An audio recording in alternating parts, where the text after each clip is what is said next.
Voilà. Perek Mishnah Dalet de Pirkei Avot, la Mishnah nous décrit les Nissim. Mishnah He de Pirkei Avot, donc Perek Mishnah He, les Nissim dont ont bénéficié nos ancêtres dans le Bet HaMikdash. Asara Nissim na'asu lavotenu be Bet HaMikdash. Et là, la Mishnah va compter, par exemple, on va en prendre 2 ou 3. Lo ipila isha mirach besar kodesh. À l'époque, lorsque une me'oberet, elle sentait quelque chose qui lui donnait envie à manger, si elle ne le goûtait pas, c'était dangereux, n'est-ce pas? Il y a une Mishnah dans Masechet Yoma, Daf Pebet, la Mishnah nous dit que il y a toute une Mishnah, une sugia, au bara sheiricha, une femme me'oberet qui a senti. Alors, elle risque d'être besakana et donc on lui donne à manger. Et dans le Bet HaMikdash, il y avait beaucoup d'odeurs de viande grillée et elle aurait pu éventuellement, avec les Kohanim d'ailleurs qui faisaient leur viande, puisqu'il y avait des viandes qu'on ne pouvait sortir à l'extérieur du Bet HaMikdash, cette odeur aurait pu provoquer chez une femme enceinte une envie de goûter. Et en réalité, elle ne peut pas goûter, parce que c'est des Kodesh Kodashim. Il y a du bassar qui est Kodesh Kodashim qui ne peuvent être mangés que par Zichrei Keuna. Elle, les Kohanim, hommes, et elle ne peut pas manger cela. C'est dans le Kodesh, en Hazara, comment elle va manger? Donc le Kodesh aurait pu provoquer un désagrément. Donc c'est sûr que si elle a été Mesoukenet, on l'aurait donné. Mais en tout cas, le Bessar Kodesh n'a jamais provoqué de sakana chez une femme au béret. Malgré toutes les odeurs de grillade qu'il y avait, elle n'a jamais provoqué cette envie, elle n'a jamais provoqué donc une forme de sakana. Lo Yisriach Bessar Kodesh Meolam, le Bessar Kodesh, des fois il y avait des korbanot shlamim qu'on pouvait consommer pendant 2 jours. Des fois même ils étaient pendant 2 jours, donc il aurait pu un petit peu s'abîmer. Même il y avait des corbanotes qui étaient sur le sommet du Misbéar, qui n'est pas l'Ifsal Belina, et qu'on peut être bakri. Donc la viande, dans différentes étapes d'ailleurs du Mishkan, à Shiloh, Nov, Giv'on, Yerushalayim, on aurait pu une fois le bassar d'un korban s'abîmer. Lo Yisriach Bessar HaKodesh Me'olam. La viande destinée aux korbanot ne s'est jamais abîmée. Jamais. Velo nirazvuv bebet hamidbachaim. Aussi, donc, le bet midbachaim, c'est l'endroit où il y a tous les shritot qui se font. Donc, des fois, il y a des zouvim, il y a des mouches. Lo nirazvuv bebet midbachaim. Alors, les deux. Bet hamikdash, les deux. Juste ce que j'aimerais un petit peu appuyer, donc on verra le reste, mais pour l'instant, on a vu 3. Le Pirkei Avot, c'est pas un sefer d'histoire, un document qui nous décrit ce qui s'est passé dans le Bet HaMikdash. C'est pas ça. Le Pirkei Avot, il vient nous enseigner des comportements. Alors, quel comportement cela nous enseigne? Qu'est-ce que ça nous enseigne comme comportement? Ça nous décrit au Bet HaMikdash et des Nissim. Non. Alors, en quoi ça me concerne aujourd'hui?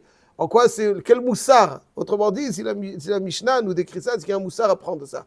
Quel moussard on peut prendre de cela? Alors, je vous propose une petite réflexion sur l'inspiration que doit nous donner le Bet HaMikdash dans sa forme même, dans son architecture, la façon dont il est constitué, et aussi donc le Bet HaMikdash a un enseignement pour nous très très profond bien entendu, mais juste nous on va essayer de goûter un petit peu à quelque chose dans sa structure, qu'est-ce qu'il nous enseigne.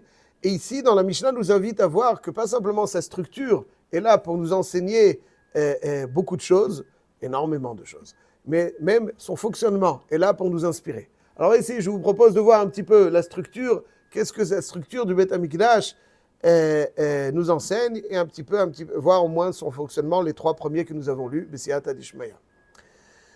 Comment est-ce que le Bet HaMikdash était structuré?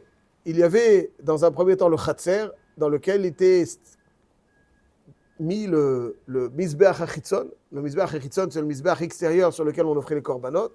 Ensuite, il y avait, ça s'appelle le Chatzer. Ensuite, il y avait le Kodesh, le Echal, dans lequel il y avait 3 ustensiles que l'on connaît, le Mizbeach HaKtoret. Il y avait la Menorah, il y avait aussi le Shulchan, sur lequel on disposait le Lechem HaPanim. Et ensuite, il y avait à l'intérieur le Kodesh HaKodashim, dans lequel il y avait le Aaron, dans le Bet Mikdash Rishon. Ceci étant dit, qu'est-ce que cette structure nous enseigne? Qu'est-ce qu'on peut tirer de cette structure? Il y a marqué dans les Midrashim que quand Hachem souhaitait demande au Ham Israël de construire le Mishkan, il y a marqué dans le Midrash qu'il exprime à travers ces trois lieux, ce que je vais dire, c'est basé sur un enseignement du Shem Mishmuel, à travers donc ces trois lieux, il exprime le souhait, un souhait triple, donc correspondant à ces trois zones entre guillemets du Mishkan et du Beth Amikdash. En quoi donc il y a un souhait triple dans ces trois zones, nous dit le Midrash, et je vous cite comme ça, selon l'interprétation du Shem Mishmuel ensuite. Le Midrash nous dit comme ça: Hachem disait au Ham Israël, vous êtes ma vigne, je suis votre gardien. Kerem Israël, ouais, le Ham Israël, c'est.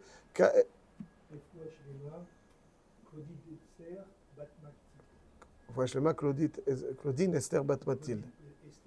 בתור שחולי עמו ישראל. רפואת הנפש ורפואת הגוף.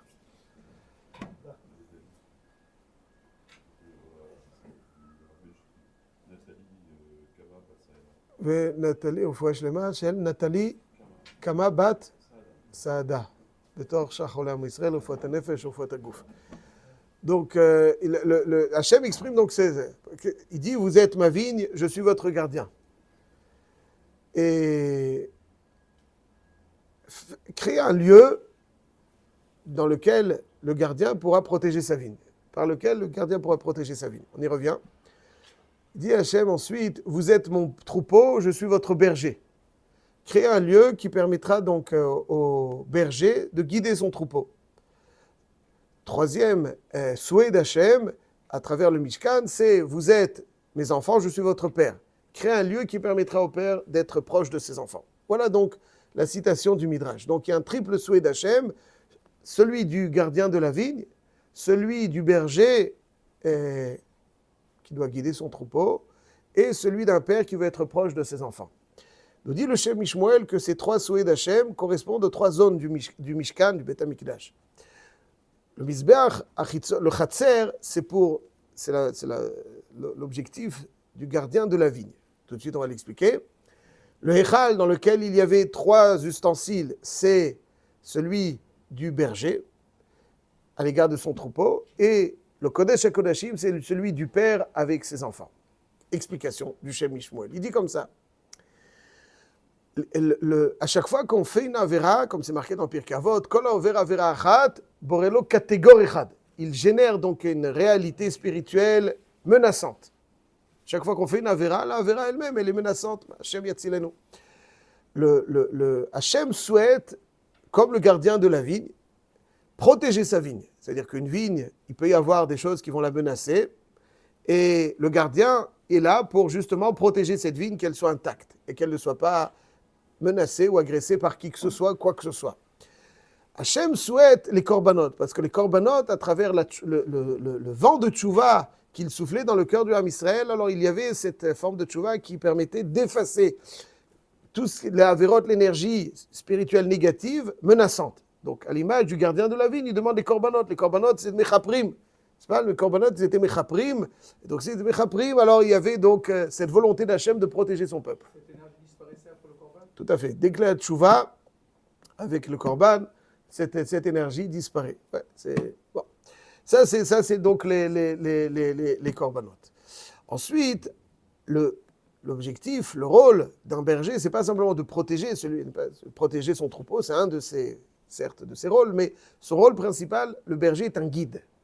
Un guide, c'est-à-dire qu'il doit guider son troupeau vers des pâturages abondants, des eaux fraîches.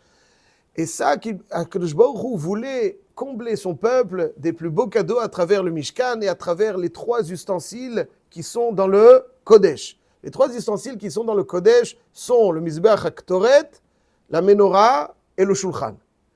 Ces trois ustensiles sont les conduites des brachot, les trois brachot auxquels tout le monde aspire, qui sont Bnei Chaye Umzone. Bnei Chaye Umzone, ça veut dire avoir des enfants qui nous offrent satisfaction. Chaye, c'est vivre une vie qui vaut le coup d'être vécue. Et Mezoné, c'est avoir le parnassa. Ça, c'est les trois. Bnei Chaye Umzone. Bnei Chaye Umzone. Le Mizbeach HaKtoret, c'est celui qui nous inspire et qui nous donne la capacité à avoir pleine satisfaction de nos enfants. Essayons d'expliquer pourquoi. Le Mizbeach HaKtoret, il y avait donc combien d'ingrédients dans les Ktoret? Il y avait Achad Asar Samanim Ayuva, il y avait 11 ingrédients.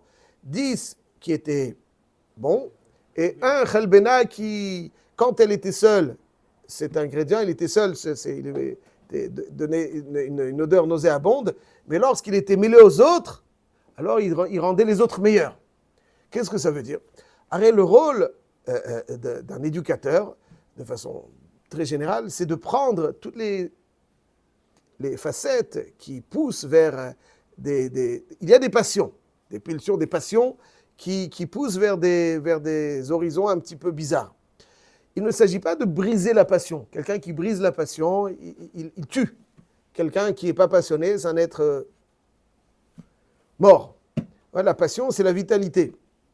Et donc, il ne s'agit pas de briser cette passion. Il y a des chassidim qui disent que quand quelqu'un casse ses mauvaises midotes, avant il n'en avait qu'une seule, maintenant il en a deux.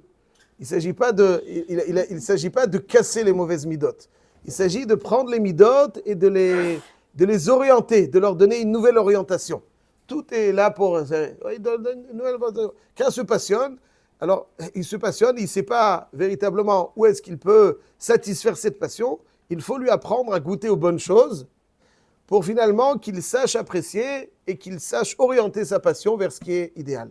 Donc il y a des fois des côtés très bons chez tout être, mais il y a aussi des côtés qui, quand ils ne sont pas mêlés à ce qui est bon, ils sont un petit peu nauséabondes. Et lorsqu'on prend ces côtés de passion et on les oriente vers ce qu'il y a de plus idéal, alors finalement, ces côtés passionnels qui étaient nauséabondes quand ils étaient seuls, isolés, ils vont donner à la personne donc une odeur donc savoureuse, agréable. Ça c'est donc le Ktoret. Le Ktoret, c'est par excellence le devoir de transformation d'un être qui finalement a un côté Chelbena, mais lorsqu'on sait le mêler à des choses positives, alors on sait transformer ce Chelbena qui était donc un moteur pour ce qu'il y a de moins glorieux, et finalement ça va devenir un moteur vers quelque chose qui est glorieux. Ouais, quelque chose qui est glorieux. Ça c'est le Mizbeach HaKtoret. C'est pour ça que le Ktoret, c'est ce goût-là pour avoir pleine satisfaction de ses enfants.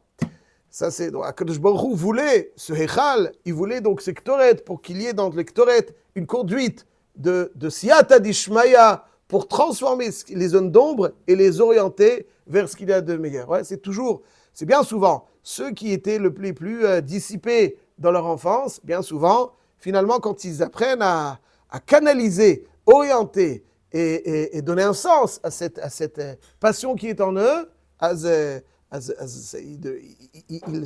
double finalement. Ouais, c'est pas ça, c'est donc Mizbeach HaKtoret. La menorah, c'est ce qui c'est chaye. Donc Mizbeach HaKtoret, c'est bné.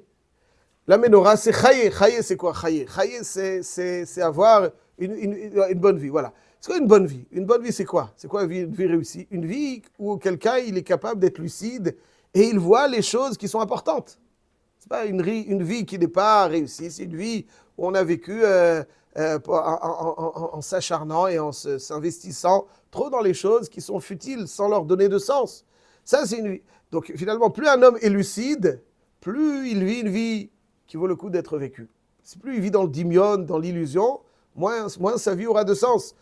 Et c'est pour ça que la première chose qu'on demande à Hachem dans le Shmona Esrei, c'est Atachonel Adam Dat. C'est pas l'intelligence pour réussir aux examens. La première chose, c'est la sagesse, ça veut dire la lucidité, la clarté, la chokhma, qui nous permet de voir juste et de dire, voilà, ça, c'est les choses dans lesquelles je dois m'investir, pour lesquelles je dois m'investir. Ça, c'est chaye. Le shulchan, c'est la parnassa, donc maisonnée. Donc ça, Kadosh Baruch Hu, à l'image d'un berger qui voulait approvisionner, guider son troupeau vers ce qu'il y a de meilleur, alors Kadosh Baruch Hu demande au Ham Israël de construire le Mishkan comme un gardien de la vigne pour les protéger, mais aussi comme un berger pour les alimenter avec les plus belles brachot.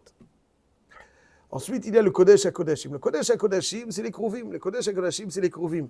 Un père souhaite être proche de ses enfants, tout simplement pour la proximité. Pour être proche. Pas parce que...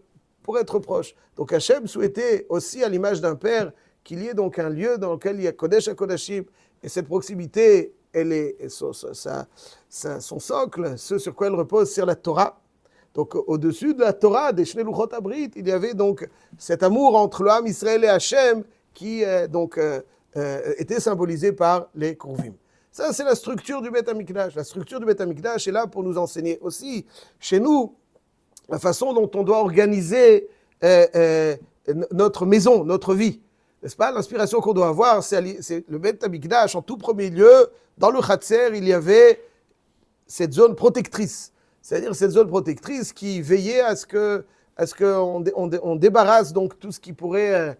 donc c'est la même chose, un homme doit protéger, veiller à ce qu'il n'y ait pas des virus qui rentrent et qui perturbent l'équilibre d'une famille. Il doit veiller donc au chelbena, c'est-à-dire à essayer de rallier ce qu'il y a de plus passionnel et qui dans un premier temps, pousse vers des choses bizarres et finalement le rallier. C'est ça notre objectif. L'objectif, c'est d'apprendre à aimer.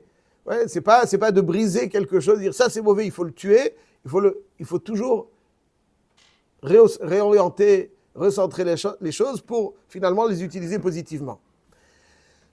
Il faut donc chercher à avoir la conscience de la clarté et de la clarté, vivre avec un maximum de lucidité et veiller à ne pas verser, sombrer dans le dimion, dans l'illusion, et aussi donc bien entendu c'est avec le lechem apanim qu'il y a dans le Beth Amikdash, il y a toute cette bracha, c'est là-bas que ça se trouve, la vraie bracha, elle se trouve, elle passe par le Kodesh, tout ce qui est Kodesh.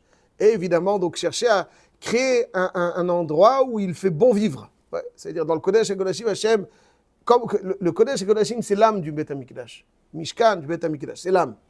L'âme de toute maison, c'est l'ambiance saine qui règne dans la maison. C'est-à-dire, ça c'est le Rambam, il donne des... Dans Bli Neder, un jour, on le verra plus précisément, il donne des devoirs à l'homme dans sa maison, et il dit quand il rentre à la maison, il ne doit jamais être triste. Parce que vous connaissez, sur le vélo, il y a Atsev, il ne faut pas être triste. Quelqu'un est triste, qu'est-ce qu'il fait? Eh bien, il ne faut pas être triste. C'est-à-dire qu'il faut laisser la tristesse, quand on nettoie les pieds sur le paillasson, il faut tout faire aussi pour nettoyer la tristesse. Et un homme doit rentrer chez lui, autant qu'il le peut, de bonne humeur. Pour mille et une raisons. La première raison, c'est quand il est de mauvaise humeur, sa femme, elle est sûre que c'est à cause d'elle. Et donc, ça est beau de savoir que c'est le patron. Elle croit que c'est parce qu'il n'est pas content de quelque chose qu'elle a fait, etc. Donc c'est mauvais. Et pas seulement pour la femme, c'est mauvais pour toute la maison, parce qu'une maison joyeuse est une maison où il fait bon vivre, où il n'y a rien à chercher dehors. Quand à la maison c'est tendu, alors on va chercher dehors, parce que dehors il y a des ch'touillottes, où il y a plein de détente. Mais si à la maison on se sent aimé, apprécié, considéré, et c'est très dur, parce qu'on a les critiques. Avec tout cela, il faut créer, donc c'est vrai que le Rambam dit, lo yatsev, si tu rentres et que tu mets une ambiance Roma, tu as failli. Ouais, il faut que tu rentres. Et là-dessus, chez vous, j'ai aucun doute. Ouais. Donc, tu rentres, tu dois laisser éclater une certaine joie. Lo yatsev, la hatzut. C'est pas ça, parce que des fois, tu as des contrariétés avec le patron, avec quelqu'un, avec quelque chose, tu as des contrariétés. Mais la maison, c'est un Beth Amikdash. Le Beth Amikdash, le Kodesh HaKodashim du Beth Amikdash, c'était les Kruvim. Hachem qui voulait résider. C'est comme ça que toutes les brachot, c'est ça l'âme qui va générer toutes les brachot. Bnei, Chaye, Maisonné, le gardien de la vigne, le berger du troupeau, tout ça vient du Kodesh HaKodashim. Le Yesod et Yesodot, là où il y a de la simcha, il y a de la tzlacha, et il y a donc beaucoup de satisfaction. S'il y a du stress, de la hatzvut, etc., ça c'est pas bon. Ça c'est le rôle numéro 1, qui n'est peut-être pas le plus simple, mais c'est un rôle primordial. Ça c'est le Kodesh HaKodashim. C'est le Kodesh HaKodashim.